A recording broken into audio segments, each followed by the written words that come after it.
What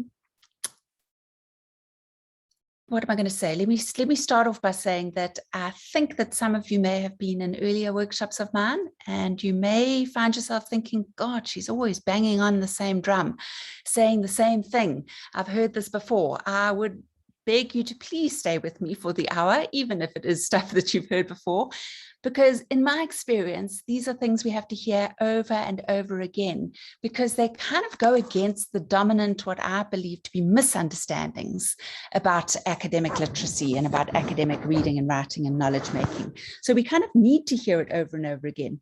I've been researching this stuff. Well, when did I graduate with my PhD? I think it was 2004. And I did my own PhD on the whole issue of academic writing. So, I mean, I've been researching this stuff for 20 odd years, and I still find myself slipping into the dominant misunderstandings that make me feel perhaps less worthy and less capable than I actually am. So I'm hoping in this hour not to get all of you to become expert academic writers, but to convince all of you that you can become expert academic writers. So what I'm going to ask you to do first is I've just popped into the chat bar a link. You'll see it there on the screen as well. If you wouldn't mind following the link that is in the chat bar now and completing the questionnaire. It's anonymous.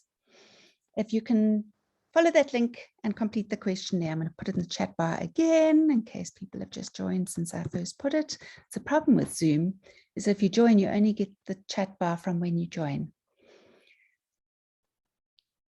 Yeah, thanks, Nati. So nice to see your name. Pity I can't see your face, but so nice to see you in the room. Yeah, the idea that academic writing is nobody's mother tongue, you know, so none of us can be born good at it. And so if we're not good at it, we shouldn't be so damn hard on ourselves, as I think most of us are. So if you have just joined me, please follow the link on the chat bar and complete the survey. It's just a few questions. I'm going to wait a minute or two before I open the survey.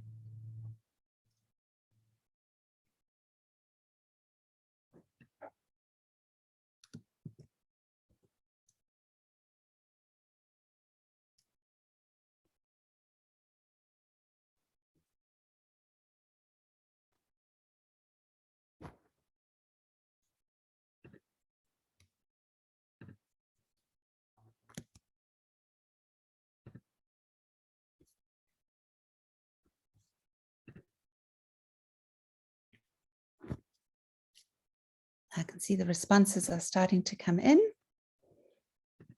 If you're not finished yet, don't stress. I'll wait another minute or so.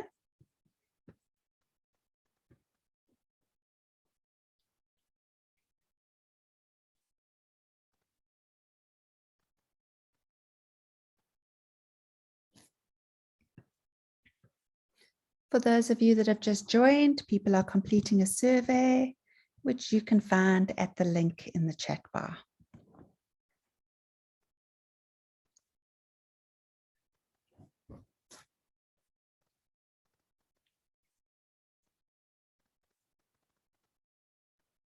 I'm going to wait one more minute.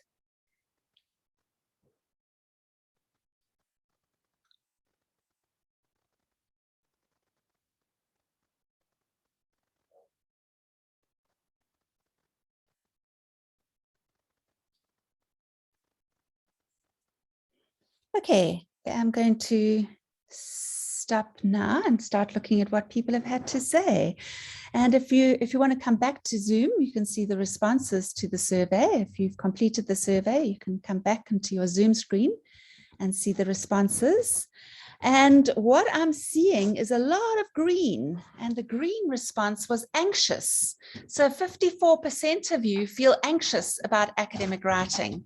And furthermore, another 18% are feeling, this is terrible. Let's not talk about this. It's making me feel stressed. So I'm getting a kind of a strong feeling of negativity, but a little bit of excitement. Small percentage of people feel yay excited. the opportunity to be creative. A few of you feel kind of mundane. It's just something I got to get done. And then an interesting point someone's added, just get started and prepare for multiple revisions. I don't know who that was because that's anonymous, but if I was going to fill in this questionnaire, I would probably put that as the model answer. So thank you. Just get started and prepare for multiple revisions. But unfortunately, that's not the attitude most of us have. Most of us have this sort of feeling of anxiety, of not feeling good enough, of imposter syndrome, and we put it off and we put it off. And you know what it's like. The more you put something off, the harder it becomes. It becomes a wild animal that is quite terrifying and you don't want to go near it. So what do you like about writing? A lot of negative things, not sure, not much. I like the fact that it's not offensive. Okay, that's not a bad comment, actually, because it is a space to kind of think through things and to express opinions in ways that can be controversial, but hopefully which will be engaged with rationally, rather than just, like a Facebook conversation where people can just brush each other off with insults. And that you get to the research, you work hard with the literature, you communicate, you really feel like you have an opportunity to run with a thought. I love that comment. You've got an opportunity to run with a particular thought. That's something I'm going to stress this afternoon, to start to see writing as a laboratory, as a space of experimentation, and to stop forcing yourself to think about writing as something you've got to sit down and write a beautiful, polished, finished product, because you don't. That's what you do at the end of a whole lot of writing. Actually, what you have to do is you've got to run with the particular thoughts. Yes, and that different academics use very different styles. It's not one size fits all. It's an opportunity to learn new things. Totally agree. Sometimes it's while I'm writing that I think about, oh, that's what this is about. Now I get it. Another person said almost the same thing, discovering new things, discovering what I think by writing about it. I can't tell you how marvelous that feels when that happens. It's like, oh my word, I've been reading and scribbling and reading and scribbling for 3 months on this issue. And now it just dawns on me that this is what it's actually all about. Absolutely. But a lot of negative feeling. It's something I'm forced to do. It's hard. It's something I put off. I don't really understand the structure. I don't understand what voice is, and so on and so forth. And then what do we dislike? Discipline. Yeah, it definitely does require a fair degree of self-discipline.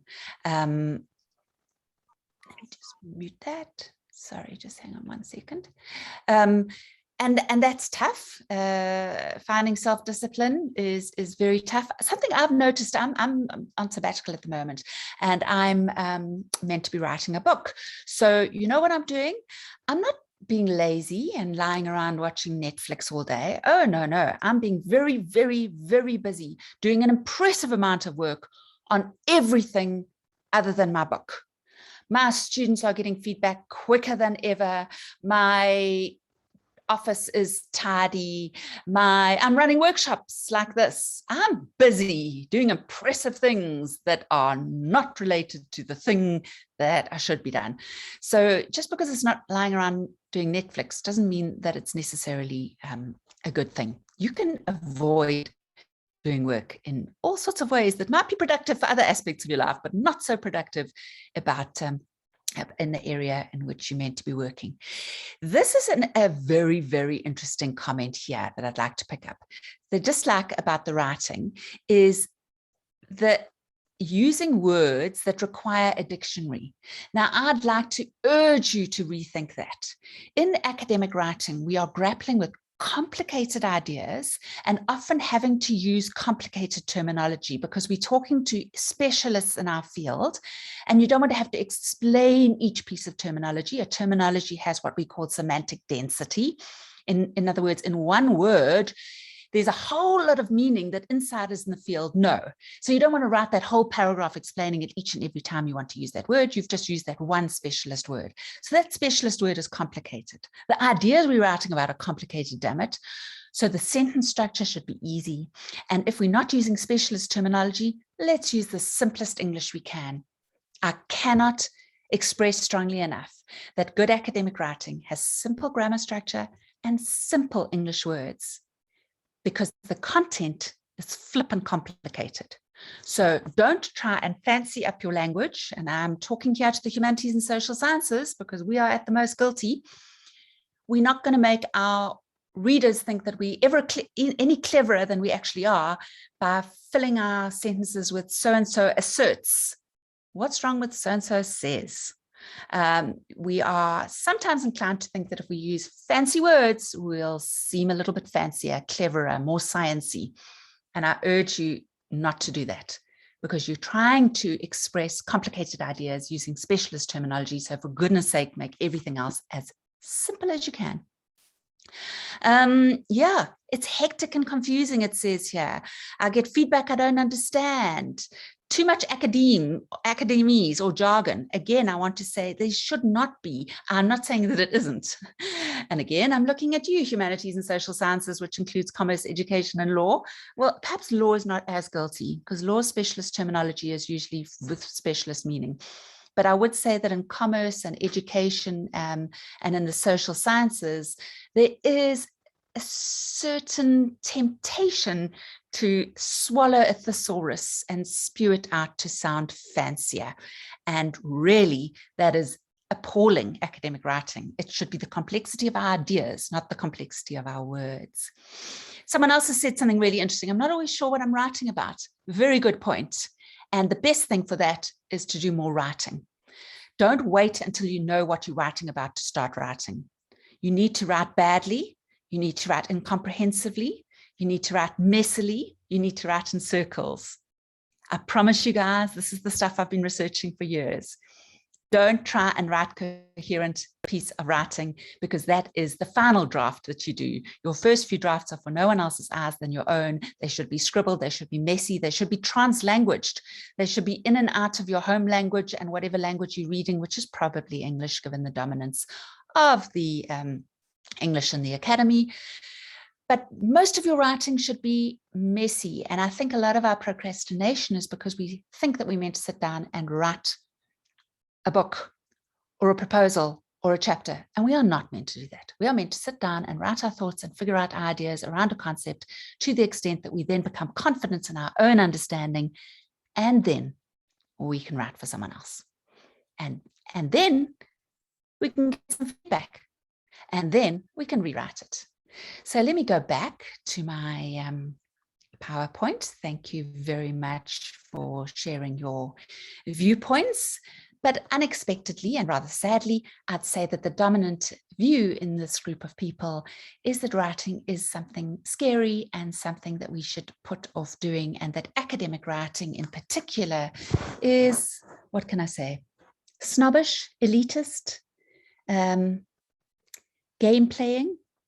I would love to deny that those are true, but I would like to say that they should not be true, and we should work against those. So I'm going to try in the next, what have I got, 45 minutes left? Yep, in the next 45 minutes, I'm going to try and convince you of these 5 arguments, these 5 points. I call them arguments because that's the term we often use in academia, but you might prefer to just call them points. But that is something to think about, that arguments are important in academia, but they're not necessarily arguments in the English sense of the word of having disagreements. They are arguments in the academic sense of the word of taking a position and building the case for that position, making claims with sufficient evidence that your readers will follow your argument. In other words, that they will come to the same conclusions that you come to. That's what we try to do in academia. We do it in very different ways. So that's point number 1 I'm going to look at. There's no such thing as academic writing. Point number 2, I'm going to argue that it's value-laden rather than mysterious. Point number 3, most academic writing is mysterious and complicated for good reason. But number 4, yes, I will agree that some of it's absolute bull, you complete the word. And we need to fight against that. And point number 5, the most important point, is that anyone, and yes, I'm talking to you, can get good at academic writing. So let's go. There's no such thing as academic writing. Here you've got 2 extracts from 2 pieces of academic writing. You might want to just have a look at the slide and see how much you understand of it. I'm going to guess that most of you, if not all of you, understand extremely little of what's going on in the right-hand extract, although some of you might have a clue what that diagram with the circles and the triangle means. I don't know, I don't, but I'm assuming there are probably some people in the room who do understand the diagram, even if they don't understand the Greek writing. If we have a look at the one on the left, stochastic model to find the estrogen therapy on gallbladder disease using normal distribution. Well, I understand every word there, but I have no understanding of what they mean when they're all brought together. So the one on the left, by the way, is written in English. You might not say it's written in English because it's got one hell of a lot of weird squiggly stuff going on there. But that's the nature of that discipline. They use weird squiggly stuff. The one on the right is written in Greek, and it comes from 300 BC. But it's not just the years that separate them. It's the writing, it's the style. Both of those are academic writing. I'd like to argue that there's no such thing as academic writing, because look how different those are. They're so different from each other, but they both count as academic writing. And if you think that those two are different from each other, what about this one? I've taken extracts of some articles about COVID. So in order to identify SARS-CoV-2 neutralizing antibodies, ELISA cross-reactivity was assessed, blah, de, blah, de, blah, de, blah, supplementary table 1. What else can I see there? Of which one, 47D11, 47D11, H2L2, high antibody. I mean, I hope you guys understand some of that. I sure as heck don't. But that's academic writing. Let's have a look at another piece of academic writing. People with, I've got a mouse in the way, people with psychiatric conditions or substance use disorders, particularly those in residential treatment or inpatient facilities. Hey, this is cool. I understand this. This is more my street. I've got this. At increased risk of exposure of COVID-19, limited space and staff, general resource constraints, severe acute respiratory syndrome, coronavirus 2. Okay, it's starting to lose me a little bit, but I'm pretty much still following it. Higher risk for complications, the underlying medical vulnerability of vulnerability of institutionalized populations. I understand that. That's simple English, but it's probably drawing on a whole history and theory and discussion in the field that I'm not party to. Okay. At least that one I kind of understood. Let's have a look at this next one. Healthcare disparities are also likely to have a role in the high burden of COVID-19, ethnic, racial minorities, Black American, African American minorities, Hispanic groups, less likely to have health insurance. I understand this from reading the news, American system, that there's no public health system. Ethnic racial minorities. Now, of course, that'll be very different to the South African situation. So I'd need to be an insider in the field to kind of understand that. Again, this piece, I kind of understand the words, but I probably am not bringing to this piece the true understanding of a reader that this is intended for. For example, even just the referencing style is not something that I would be familiar with. Oops, sorry, my squiggles are all over the place. But this use of referencing style where we take the references right out of the text and we use these little superscript notes, footnotes. I don't do that in my field, because for me, I put the names of the people into the actual sentences because the people's views are important. Whereas in this kind of field, it's less important who said it. It's more important what they said. So the knowledge is presumably a little bit more subjective. Okay, I think this is the last one. I'm a psychotherapist at a major hospital in rural New England. I work with individuals hospitalized for chronic and acute illnesses. In other words, I work in the business of discomfort. One of the most common narratives I hear is that of anxiety and depression related to illness, isolation, and loss. And now they're saying that in COVID, isolation, family and friends and family member jump ship. It's too difficult to cope with the discomfort. I can't help but reflect on the stories of my patients amid the coronavirus pandemic. I watch a sea of social media posts that lament boring and isolation, afraid of getting sick. And all of this passages sounds very simple for me to understand. I can acknowledge it. I can make sense of it. I can even reflect on a lot of it. But then again, it's also clear that it is using some specialist current dominant cultural narrative. So there's obviously a whole lot of theory around the role of cultural narratives and how they frame our experiences in the world. So I would need to bring that kind of background understanding to make sense of this text, even though this text is a lot more accessible. Okay, guys, all I wanted to show there was that there's no such thing as academic writing. So when you say you're not good at academic writing, what kind of academic writing are you not good at? Because there's 100 different kinds, and each of them serves different purposes. Each of them are reporting on different forms of knowledge, working towards different aims, different goals, different notions of truth, different notions of what should count as truth, different ways of making knowledge. And as much as we have different ways of making knowledge, we have different ways of writing about knowledge. If your knowledge in the field that you're working in is about people's views and experiences, you'll collect that in different ways and you'll report it in different ways. If you're working in a field where knowledge is truth and should be proven, and you want to report on how you prove that truth, and someone else should be able to take your report on your proof of the truth and be able to do the exact same experiment and find the exact same results, well, you need to write in a very different way. So the first thing is there's no such thing as academic writing. And the reason I'm telling you that is because it should be a bit reassuring, because what you're trying to do is weird and peculiar, and it emerges from your particular discipline.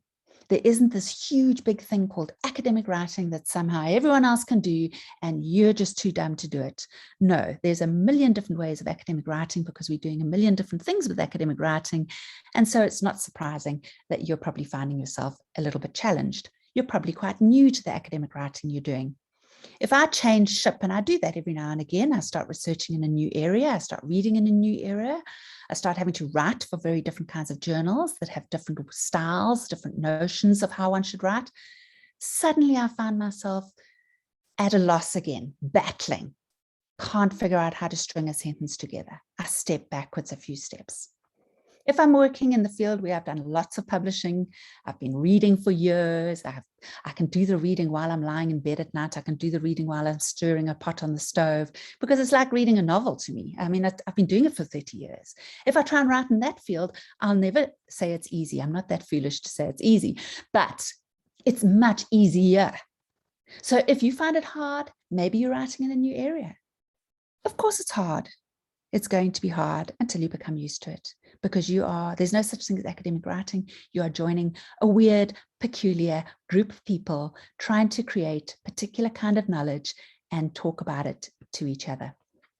I mean, there are lots and lots and lots of differences, but here's a slide just to show a couple of them. And that takes me on to my second argument, that not only is there not one monolithic, generic kind of academic writing, but that the way in which those different examples that I just showed you emerged differently, because each of the disciplines that piece of writing comes from has its own value system, has its own notion of what counts as truth, of how we can explain that truth to our readers. And that permeates so many things. So this top part of the table is probably pretty problematic, actually, because it makes it seem like there's just two kinds of knowledge. I should rather have drawn kind of arrows between them, like that's a continuum, because there's not just two kinds of knowledge, there are hundreds along this continuum. But just for this example's sake, some knowledge can be seen to be very objective. It doesn't matter who you are, what your beliefs are, where you come from, it is considered to be true. Now, there's lots of people who argue that can never be the case and that knowledge is always tainted by human foibles. But certainly some sets of knowledge sets it up as if it is the truth separate from humans. Whereas other forms of knowledge, the kinds of knowledge that I spend most of my time working in, admits that a lot of our understanding is subjective, that because of who the researcher is and what their experiences are, they're going to see certain things in the data. They're collecting social data from people who have views and opinions and personalities and moods, and they might give you different data today than they gave you yesterday, and they might give you different data than if your colleague interviewed them. So we're not sort of seeing truth as being objective and that we can prove it, rather than we're seeing truth as subjective and multiple, and we're trying to understand people's experiences of that. So the nature of knowledge differs differs. In some, we're trying to come up with rules that can explain something that will be the same every time you repeat the experiment. In others, we're trying to show that it shifts, that people's understanding shift over time, over culture, and so on. In some, we're trying to come up with generalizable knowledge, can be replicated around the world. In some, we're saying, well, this is what we found from these people in this context, and this helps us to understand the phenomenon in this way. But you need to take all of that context into account in order to understand that phenomenon in your place. So that's rather crude explanation that knowledge differs in different disciplines should hopefully help you to understand that that means that our literacy practices differ. And that's why those articles that I just showed you looked so different. If you're on this kind of side of knowledge, you're probably going to write in third person or mostly in passive voice. 5 milliliters of water was added, as if it was added by some mysterious being. Because we take ourselves completely out of the writing to try and keep that knowledge seeming to be objective and untainted by us as researchers. We probably use a referencing style that is person distanced. In other words, like those little footnotes, so that we don't put the people in. We try and make this knowledge as objective as possible. If we have to have a subject in a sentence, then we'll probably have third person. The researcher added whatever chemical, to once again show that it has nothing to do with the person who did the research. References in this kind of style of knowledge will be found in the literature review. They won't be found in the introduction, or not many. They probably won't be found in the methodology, because we all kind of agree that, yes, you turn on a Bunsen burner. I don't need to describe that process. I just say it. I don't need to have references to argue that I should have heated the molecules. I'm sorry, I'm making up this stuff now. I'm showing my complete natural scientific ignorance, but just bear with me. We don't need to use references to justify the methods that we've used, because probably most people in the field agree that these are the right methods. If we're doing something a bit controversial, then yes, we'll draw on the literature to substantiate. But most of our references in this kind of field, they'll belong in that chapter called the literature review, where what we're doing is we try and delimit the study. We say, look, this is what the literature is saying. These are the debates in the field, and this is the little piece that I'm going to be adding. This is the gap. This is where I add. Whereas if you're working on this side of knowledge continuum, you may well use first person. I interviewed 6 people. You may then even have some kind of narrative section where you discuss your positionality. Who are you? Does your race and your gender and your status in society have an impact on the data you collected? How did you mitigate that? Do your views perhaps cloud what you see in the data? How does your mode of analysis grapple with the fact that you may be seeing things simply because of your own blind spots? You probably have references throughout the whole study, references in the introduction, references in the literature review, references in the methods, references in the findings, because you're working in a field that's far more subjective, that's far more contentious. So for example, in your methods, you can't just say, I did interviews instead of focus groups. You'd need to explain on what basis did you do interviews instead of focus groups. You'd probably draw on some nice, strong, credible references to support your argument for doing interviews instead of focus groups. So you use the literature to even justify your methods. So even the way in which we use references and the places in which we use references will vary because of the kind of knowledge we make. And you're probably going to make it clear what context your study took place, because you want to express certain constraints. So hopefully I've now convinced you that academic writing isn't just weird because academics are a weird lot, although I would certainly agree with that. But academic writing is weird because it emerges from the norms and values of the nature of knowledge. The very way in which we construct our sentences, the very way in which we use our references, the very places in which we use our references, the extent to which we use tables, subheadings, all of these things emerge because of the kind of knowledge that we're talking about. So this doesn't necessarily help you to figure out how to do it, but it hopefully helps you to understand that some of the weirdness is there for a reason. So we do need to look behind the curtain. And I'm not going to discuss this in depth today because there's another whole workshop on that, which I'm happy to send you a link to.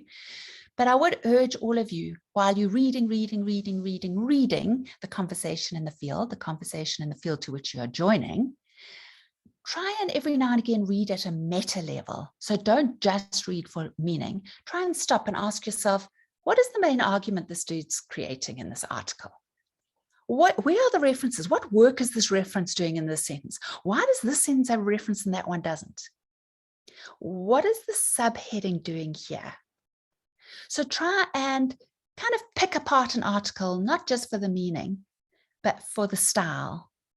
And as they say, fake it till you make it.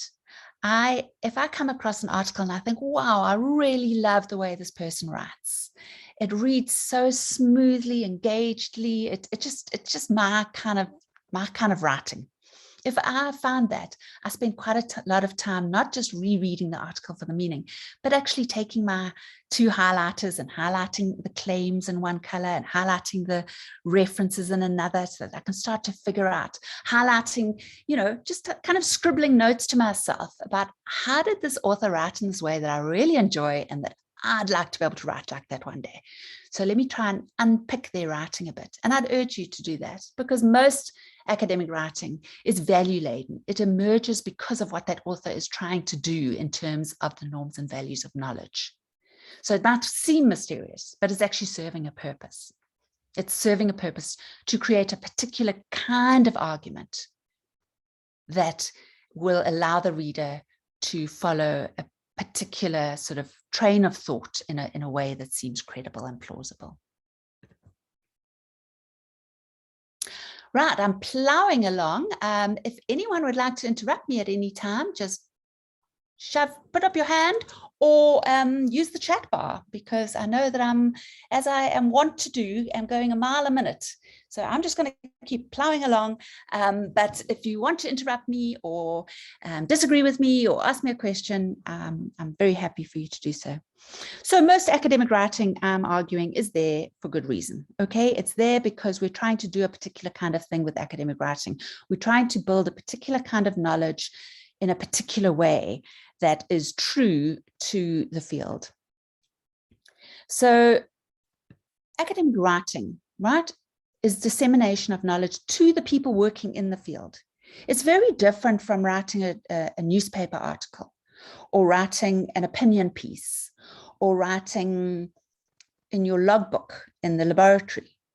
Academic writing is, it's mainly insider writing. You are a member of the field. And maybe you don't feel like that, especially those of you who are postgraduate students in the room. You might think, no, I'm a student. Well, I'm sorry to say, but once you're at postgraduate level, you may have the word student attached to you, but actually you're a scholar. You are a novice member of the field. You are writing for others in the field and they can learn from you. And you are drawing on their work to do that. Semantic density, it's a term I used earlier, and ironically enough, the term semantic density is itself semantically dense, but it's there for a reason. Semantic density is when a particular word or graphic or formula can be understood in much more complex ways by an insider in the field. So instead of explaining the entire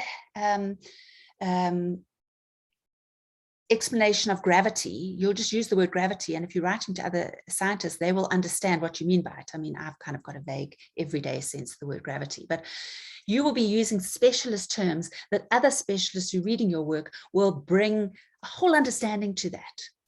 So if you are using words that are complicated, they should be complicated for a reason. They should be complicated because they allow you to say something that is very complex in a short way that other people in the discipline will understand.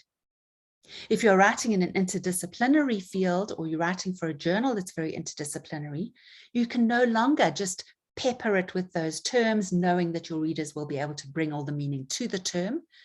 You will then have to do the work of unpacking it, explaining it in detail.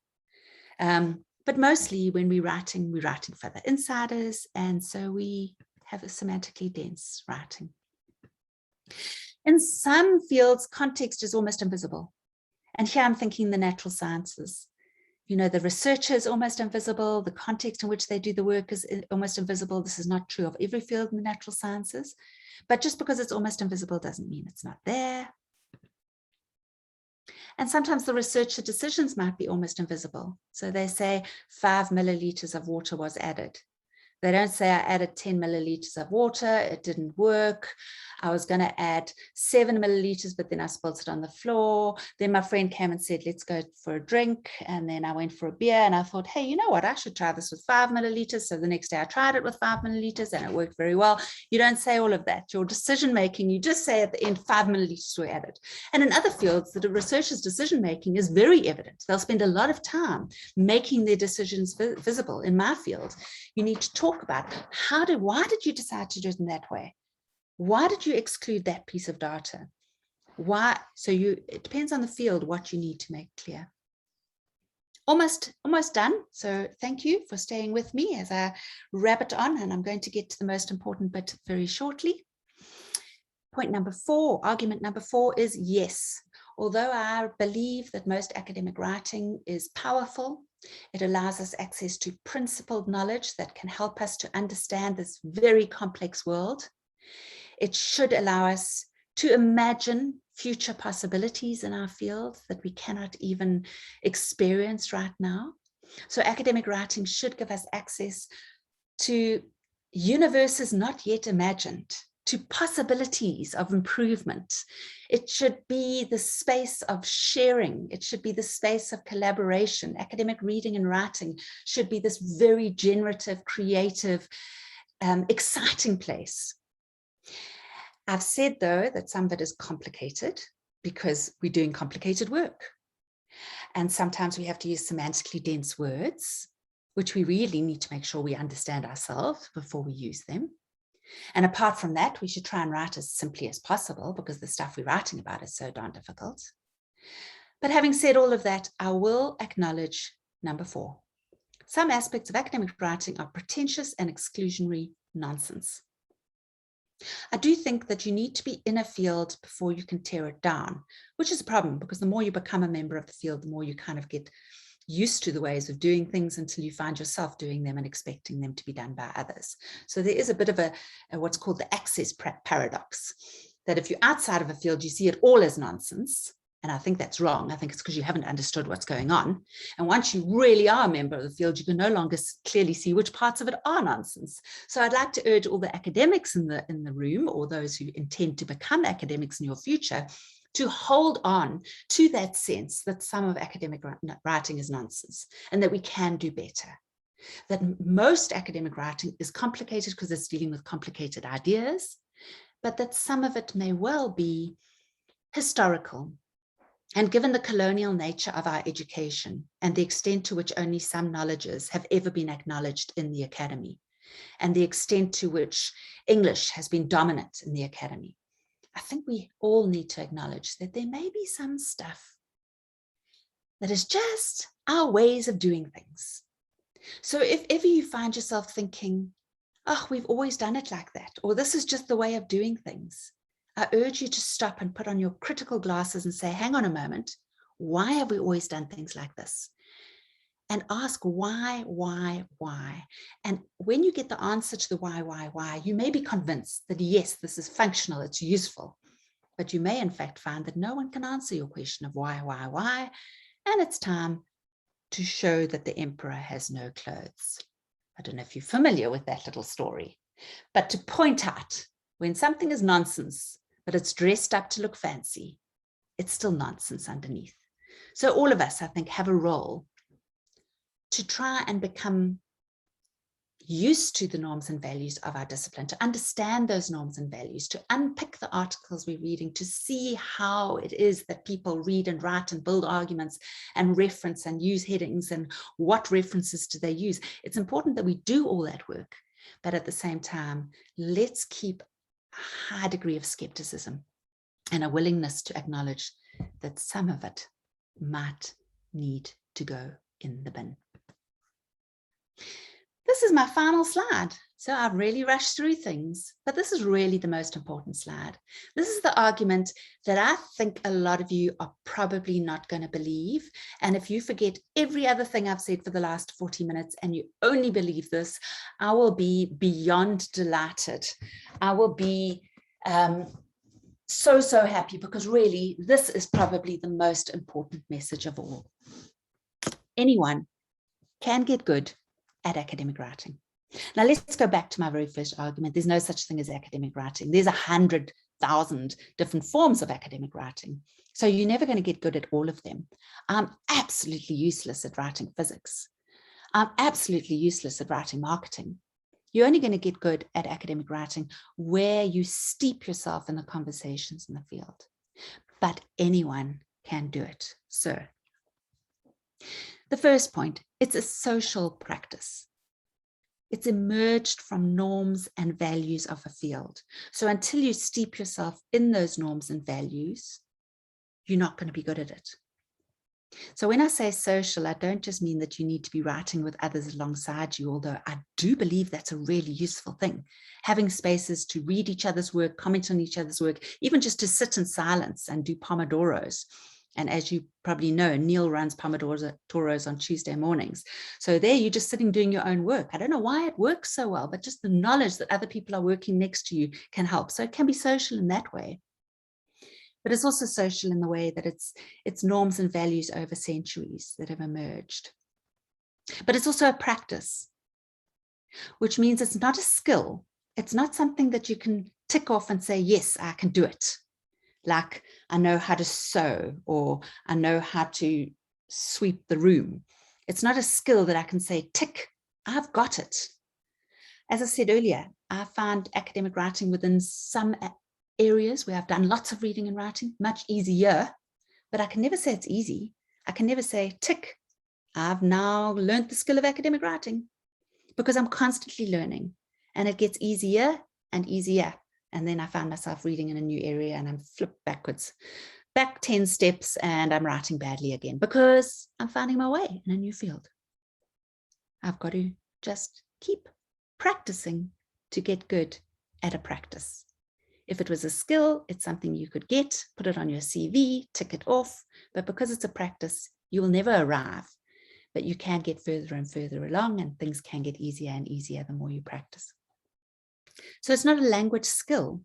Yes, spelling and grammar are very important, and your article will not be accepted if it's riddled with spelling and grammar, and your examiner will be mightily pissed off with you if the abstract is full of grammar errors. They'll think, wow, I've got to examine this whole PhD and they haven't even bothered to get the grammar right, the spelling right. Well, if that's their attitude towards grammar and spelling, their attitudes towards research is probably just as bad. So getting language right, yes, it's important, guys. But you know what? You can pay someone to do it for you. I mean, unfortunately, that takes money, and not all of us have money for that. So most of us have to do our proofreading ourselves, and it's really important, and we need to spend time on it. And I can give you some advice on that, but I'm not going to talk about that today. But the bottom line is that that's not the intellectual work. That is the mundane, very important, but very mundane final step to make sure that every T is crossed, every full stop is there, that your references are perfect, all of that stuff, hugely important, but quite frankly, not intellectual work.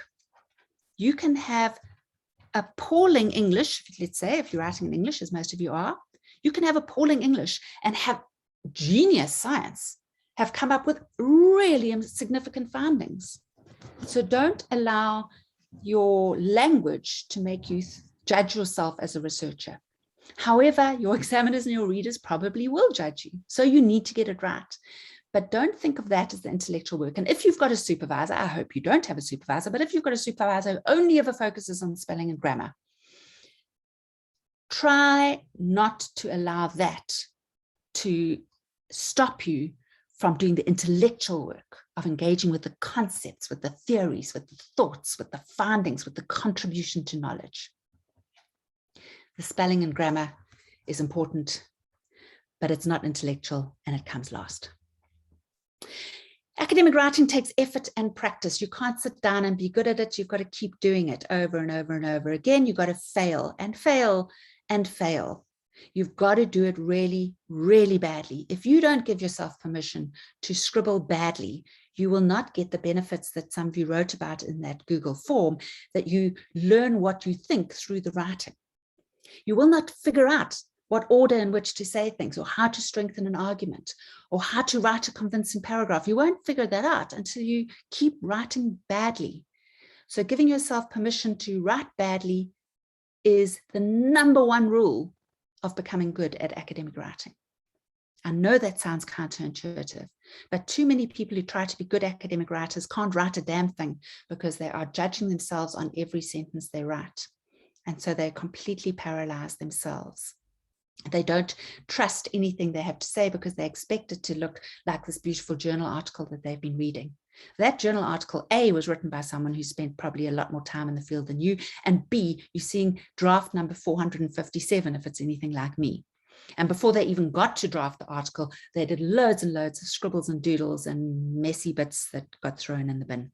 It takes effort and practice. I think it's important to focus on the idea that you're contributing knowledge. If you just focus on, I've got to write this thesis, I've got to get a publication, again, the anxiety levels can be enormous. So try and think of it as, hey, I've got to do the scribbling to figure out what I think. I'm going to get to say something meaningful. I'm going to make a contribution. If you can change your self-talk, you're probably going to find that on a good day, the writing will flow. So try, whenever you start to think badly about yourself, to remember it's a practice, to remember I have to do it badly if I want to do it well, and to remember my job is to contribute to knowledge. That's what I'm doing. There's no shortcuts, guys. The only way you're ever going to write well is if you are willing to regularly write really badly. And those are both important, regularly and badly. If you're not willing to write often, you're not going to be able to write well. If you're not willing to write badly, you're not going to be able to write well. You're joining the conversation, so you need to know what the conversation is about. You can't write about a concept if you haven't read a whole lot about that concept. You're joining a field where there are a lot of people have already been racking their brains, doing experiments, collecting data, analyzing fieldwork. People have been having this conversation that you're joining, that you're going to be making a contribution to. So you can't write about stuff until you've done loads and loads of reading about stuff. I can't contribute until I know what you guys are talking about. What is your thinking? What's happening? What's going on in the room? What have you been saying beforehand? So you need to spend hours and hours and hours in reading before you try and do writing. Remember those hours that you need to spend. An honors level is 1,200 hours. A master's is, these are notional hours. Some of you may need more, some of you may need less. A master's takes 1,800 hours. And a PhD takes 3,600 hours. Do the maths. Cut it up over the number of years you're doing it in and ask yourself, are you doing the 15 hours every single week or 20 hours every single week that you need to be doing? Most of those hours will be spent on reading and bad writing. Some of it will be spent on supervision sessions, some of it will be spent doing experiments, some of it will be spent collecting data in the field, but most of those hours will be spent on reading and bad writing. So you need to make time for both of those. For every reading, there should be a writing. If there's any of my own students in the room, they'll be sick to death of hearing me say that. Every time you read an article, scribble some notes for yourself. Keep a reading journal. Those notes are not for anyone else's eyes. Most of the writing you do will be for no one else's eyes. Most of the bad writing you do is necessary in order to figure out what you think. And for every reading, there should be a writing. I've just finished an article. What did I think of that article? What did I enjoy? What do I need to follow up on?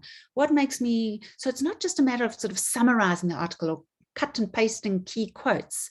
It's my reflections on the article, on what that article means for my study, because my relationship to text has now changed. I am no longer a knowledge teller, I'm a knowledge creator. I'm part of the conversation. So when I read a reading, it's like I'm reading one of my friends at the dinner party and I'm hearing what they have to say so that I can think about what does that relate to what I have to say. For every reading, there must be a writing. And now you have heard me for the last 50 minutes, giving my little sermon, I am hopeful that something in that was helpful to you. I am hopeful that even just for the next day or two, you will be convinced that you are not a bad academic writer. You're simply someone who is learning how to do academic writing in a particular field. And we will always be learning how to do academic writing. Keep reading, keep writing, keep reading, keep writing. You've got this. If you've got a voice in your head, imposter syndrome, you don't really belong here, sooner or later, you're going to be found out. I don't know how I got here, but it's a huge mistake. If you've got that voice in your head, and many of you may well have that voice, you need to learn to tell that voice to shut up. I promise you that you are here because you have something to contribute. But the only way you can make that contribution is if you give yourself permission to do loads and loads of reading that you don't fully understand, and loads of writing that you're almost embarrassed about because it's so bad. Because those are absolutely fundamental steps towards writing something that makes a contribution to knowledge. Thank you so much, guys. If there's any questions or comments, pop them in the chat bar.